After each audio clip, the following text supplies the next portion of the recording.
கண்ணுக்குள் ஒளி கொண்டு கல் நெஞ்சை கரைத்தெடுக்கும் எம் குரு ஷூதிஷா. கண்ணுக்குள் ஒளி கொண்டு கல் நெஞ்சை கரைத்தெடுக்கும் எம் குரு ஷூதிஷா.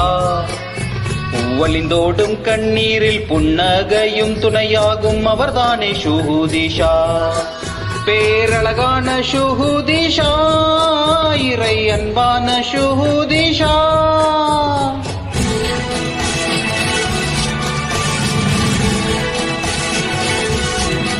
பேரருளான ஷூதிஷா, இறை நினைவான ஷூதிஷா.